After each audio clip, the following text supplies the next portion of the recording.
புதுச்சேரியில் பாலியல் வன்கொடுமைக்கு ஆளாக்கி கொலை செய்யப்பட்ட சிறுமியின் இறுதி ஊர்வலம் தொடங்கியிருக்கிறது. அது குறித்த விவரங்களோடு செய்தியாளர் மணிமாறன் இணைந்திருக்கிறார். மணிமாறன், சிறுமியின் இறுதி ஊர்வலம் தொடங்கியிருக்கிறது. யாரெல்லாம் பங்கேற்றிருக்கிறாங்க? குறிப்பா பள்ளியிலையும், இந்த சிறுமி பயின்ற பள்ளியிலையும் அங்க இருக்கக்கூடிய மாணவர்கள் கண்ணீர் அஞ்சலி செலுத்தி இருந்தார்கள். பள்ளி மாணவர்களும் ஆசிரியர்களும் இதுல கலந்துட்டு இருக்காங்களா?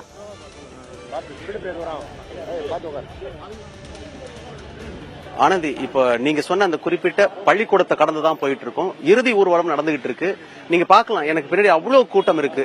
இவங்க எல்லாருமே அந்த பிள்ளையோட உறவினர்களோ சொந்தக்காரங்களோ அப்படிலாம் கிடையாது.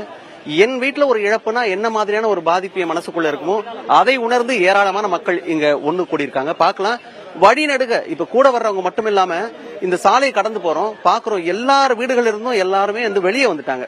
நம்ம வீட்டுல இருந்து ஒரு பிள்ளை போயிட்டு இருக்கு அப்படின்ற மாதிரி அந்த பெருந்துயரத்தோடு இங்கே வெளியே காத்திருக்கிறார்கள். இங்கிருந்து 1 கிலோமீட்டர் தொலைவுல தான் அந்த பாப்பாங்குளம் அப்படிங்கிற இடுகாடு இருக்கு. அங்கதான் அந்த இறுதிச் சடங்கு நடக்க போகுது. அசம்பாவிதங்கள் எதுவும் நடக்கக்கூடாது அப்படின்றதுனால வழி நெடுகிலும் காவல்துறையினர் குவிக்கப்பட்டிருக்காங்க. உங்களுக்கு தெரியும், இந்த சம்பவம் நடந்ததுல இருந்து மிகப்பெரிய அளவுக்கு கொந்தளிப்பை நம்ம சந்திக்க முடிஞ்சது. அவ்வளவு பெரிய ஆக்ரோஷமாக மக்கள் பல இடங்கள்ல போராட்டம் பண்ணாங்க, நமக்கு தெரியும். அதனால எந்த மாதிரியான ஒரு இக்கட்டான ஒரு சூழலும் வந்துவிடக் கூடாது. மக்கள் வந்து இந்த இறுதி ஊர்வலம் அமைதியா நடக்கிறதுக்கு ஒத்துழைப்பு தரணும் அப்படின்னு காவல்துறை சார்பாக கேட்டுக் கொள்ளப்படுகிறார்கள்.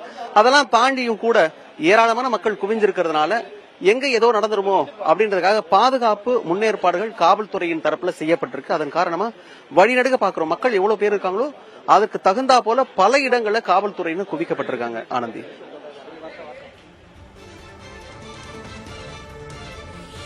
முன்னதாக இந்த சிறுமியின் தாயாரை நேரடியாக சந்தித்த தமிழிசை சவுந்தரராஜன் ஆறுதல் தெரிவித்திருந்தார்.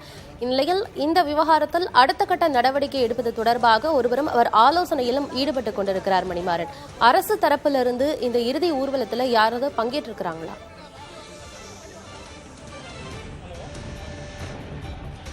ஆனந்த், நீங்க சொல்ற மாதிரி அரசு தரப்புனாக்கா இப்போதைய சட்டமன்ற உறுப்பினர் அவர் இருக்கிறாரு இந்த சோலைநகர், குறிப்பா இந்த முத்தியால்பேட்டையில சோலைநகர்ல சட்டமன்ற உறுப்பினர், முன்னாள் சட்டமன்ற உறுப்பினர் அவர் வையாபுரி, அப்புறம் பிரகாஷ்குமார், இவங்க எல்லாமே இருக்கிறாங்க மக்கள் பிரதிநிதிகளா. அது மட்டும் இல்லாம மக்களவை உறுப்பினர் ரவிக்குமார் கொஞ்ச நேரத்துக்கு முன்னாடி வந்துதான் வந்து அஞ்சலி செலுத்திட்டு போயிருந்தாரு. அது மட்டும் இல்லாம மக்கள் ஆட்சியாளர்கள் அப்படின்னு இல்லாம மக்கள் பிரதிநிதிகள் நிறைய பேர் வந்து இந்த கூட்டத்தில் கலந்துக்கதான் செய்யறாங்க. இந்த சம்பவம் நடந்த உடனே ரொம்ப சீக்கிரமா காவல்துறை வந்து குற்றவாளியை கண்டுபிடிக்கணும்ன்றதுனால ஏராளமான சிசிடிவி காட்சிகள் ஆய்வு செய்யும் பொழுது 24 மணி நேரத்திலே, அதாவது இந்த பகுதியை விட்டு சிறுமி வெளியே போகல அப்படின்றத உறுதியா கண்டுபிடிச்சாங்க. அதன் பிறகு வாய்க்கால் இருந்து சிறுமியின் உடலை கண்டெடுக்கும் பொழுது அந்த மூட்டை கட்டி போட்டிருக்காங்க, அதுல இருந்து மீட்டு கொண்டு வந்தாங்க. அந்த செய்தி கிடைச்ச பிறகு இன்னும் கொஞ்சம் கூடுதலான கொந்தளிப்போடு மக்கள் எழுச்சியா போராட்டம் பண்ண ஆரம்பிச்சிட்டாங்க. இப்படி ஒரு கொடூர சம்பவம் எப்படி நடக்கலாம் அப்படின்றத அவங்களுக்கான பெருந்துயரம். அதனால மிகப்பெரிய அளவுக்கு அவங்க மனசுக்குள்ள மிகப்பெரிய கொந்தளிப்பு இருந்தது. இப்ப கூட பாத்தீங்கன்னா முழக்கம் எழுப்பி இந்த ஊர்வலம் நடந்துகிட்டு இருக்கு. இது ஒரு பக்கம் போயிட்டு இருக்கு. அதே சமயத்துல இங்கிருந்து நான் சொன்ன மாதிரி 1 கிலோமீட்டர் தொலைவு வரைக்கும் அந்த பாப்பாங்குளம் அப்படிங்கிற இடுகாடுக்கு போற வரைக்குமே வழிநடுகள இருக்கிற மக்களையும் பார்க்க முடியுது. 2 பேர் மட்டும்தான் குற்றவாளி அப்படின்றத காவல்துறையினர் உறுதி செஞ்சிருக்கிறாங்க. ஏற்கனவே தமிழிசை சவுந்தரராஜன் சொன்ன மாதிரி 1 வாரத்திற்குள்ளாக முழுமையாக இந்த வழக்குல அடுத்த கட்ட நடவடிக்கை எடுக்கப்படும் அப்படிங்கிற உறுதியையும் கொடுத்திருக்கிறாங்க. ஆனந்தி, 9 வயது சிறுமிக்கு இப்படிப்பட்ட ஒரு நிலை அப்படிங்கிறது மிகுந்த மனவேதனையை கொடுக்குது. மணிமாறன், இனி இது போன்ற சம்பவங்கள் நடக்காம இருக்கணும், அதற்கான நடவடிக்கைகளை எடுக்கும் வண்ணம் தான் தொடர்ச்சியா அரசு அதிகாரிகளும் ஈடுபட்டு இருக்காங்க. இந்த இறுதி ஊர்வலத்துல கலந்துட்டு இருக்க பொதுமக்களிடம் இந்த சம்பவம் குறித்து கேட்க முடியுமா? அவங்க கிட்ட பேச முடியுமா?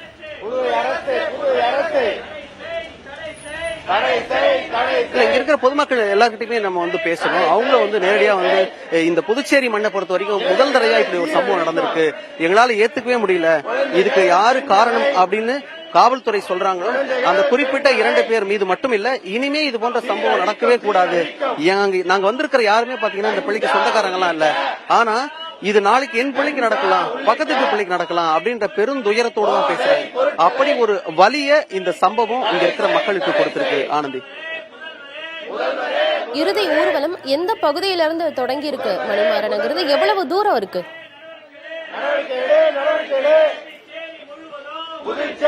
இது சோலை நகர் அப்படின்றதான் பகுதி, முத்தியால்பேட்டையில சோலை நகர். இன்னும் கூடுதலா அதுக்கு மேல நம்ம சொல்லக்கூடாது. காரணம், இந்த போக்சோ சட்டத்துல நிறைய விஷயங்கள் குறிப்பிட்டிருக்காங்க. இது போன்ற சம்பவம் நடக்கும்போது அந்த எந்த இடம் அப்படிங்கறத மிகச்சரியா அடையாளப்படுத்தக்கூடாது. ஆனா முத்தியால்பேட்டை பகுதின்றதை நம்ம சொல்லலாம். நாம அந்த சிறுமியோட வீட்டுல இருந்து ரொம்ப பக்கத்துலதான் இடுகாடு இருக்கு. ஆனா இங்க ஒரு நடைமுறை வச்சிருக்காங்க. இந்த மாதிரி இறுதி ஊர்வலம்னாக்கா இந்த பாதை வழியாகத்தான் செல்ல வேண்டும் அப்படின்னு ஒரு சில முறைகள்லாம் இருக்கு. அதன் காரணமாக அந்த சிறுமியோட வீட்டுல இருந்து 1 கிலோமீட்டர் தூரத்துக்கு நடந்து எல்லாரும் பின்னாடியே வந்துட்டு இருக்காங்க. அந்த ஊர்வலம் நடந்துகிட்டு இருக்கு. இந்த போற வழி இருக்கு இல்லையா, அந்த வழி முழுக்க பாத்தீங்கன்னாக்கா குறுகலான பாதைகள் சில இடத்துல இருக்கு, கொஞ்சம் அகலமான சாலைகள் இருக்கு. ஆனாலும் கூட காவல்துறையினர் இந்த பக்கம் தான் போக போகுது இறுதி ஊர்வலம் அப்படின்றத தெரிஞ்சுக்கிட்டு அதற்கு தகுந்தாற்போல் இடையூறு இல்லாம இந்த இறுதி ஊர்வலம் நடக்கணும் அப்படின்றதுக்காக முன்னேற்பாடுகள் பண்ணியிருந்தாங்க. அதன் காரணமா இப்ப பாக்குறோம் எந்த விதமான இடையூறும் இல்லாமல் அமைதியான முறையில் முழக்கம் எழுப்பிட்டு வராங்க. மற்றபடி மக்கள் யாரும் சட்ட விரோதமான செயல்களில் ஈடுபடல. தன்னுடைய துயரத்தை மட்டும் சுமந்துகிட்டு அவங்க மட்டும் அமைதியா இந்த இறுதி ஊர்வலத்தில் பங்கு கொண்டு இருக்கிறார்கள். நம்ம தான் அந்த காட்சிகளை நேரலையில பாத்துட்டு இருக்கோம். ஆனந்தி, எவ்வளவு மக்கள் அங்க கூடி இருக்காங்க, அந்த இறுதி ஊர்வலத்துல பங்கேற்று இருக்காங்க அப்படிங்கறத நீங்க குறிப்பிட்ட மாதிரி காட்சிகள்ல மிக தெளிவா பார்க்க முடியுது மணிமாறன். இன்னும் இருக்க இருக்க நேரம் அதிகரிக்க பொதுமக்களுடைய எண்ணிக்கை அதிகரிக்கும் பட்சத்துல எவ்வளவு காவலர்கள் பாதுகாப்புக்காக அங்க குவிக்கப்பட்டிருக்கிறாங்க மணிமாறன்?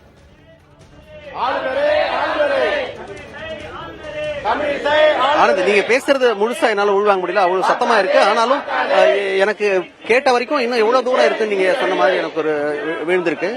ஒரு 200 மீட்டர் அளவுக்கு தான் இப்போதைக்கு நம்ம நடந்து வந்திருக்கிறோம். இன்னும் கிட்டத்தட்ட நம்ம நடந்து வந்ததுல இன்னும் ஒரு 4 மடங்கு நடந்து போக வேண்டிய இருக்கு. இன்னொரு முக்கியமான விஷயம் பாத்தீங்கன்னாக்கா, நம்ம எந்த பாதை வழியாக நம்ம போறோமோ அந்த பாதை நடுவில் மட்டும் இல்ல, கண்ணு கட்டின தூரத்துல எங்க திரும்பினாலும் சரி எல்லாருமே இந்த இறுதி ஊர்வலம் நடக்கிற இந்த பாதை பக்கமா தான் தங்களுடைய பார்வையை கொடுத்திருக்காங்க. அதனால எந்த பக்கம் திரும்பினாலுமே பார்க்கலாம். மக்களுடைய எல்லாருடைய கவனமும் இந்த இறுதி ஊர்வலத்தின் மீது தான் இருக்கு. பாப்பாங்குளத்துல ஏற்கனவே அங்க போன அங்க என்ன செய்யணுமோ அதற்கான முன்னேற்பாடுகள் ஏற்கனவே பண்ணிருக்கிறாங்க.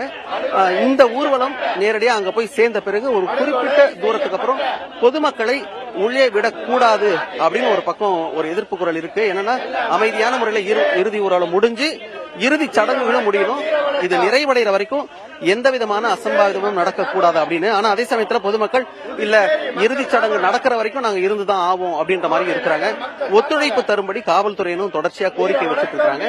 இப்போ வரைக்கும் அமைதியான முறையில இந்த இறுதி ஊர்வலம் நடந்துட்டு இருக்காங்க. சிறுமியின் இறுதி ஊர்வலத்தில் ஏராளமான மக்கள் கூடியிருக்கிறார்கள். போதைப் பொருளுக்கு எதிராக மக்கள் ஒன்றிணைந்திருக்கிறார்கள் என்றே நம்மால் புரிந்து கொள்ள முடிகிறது.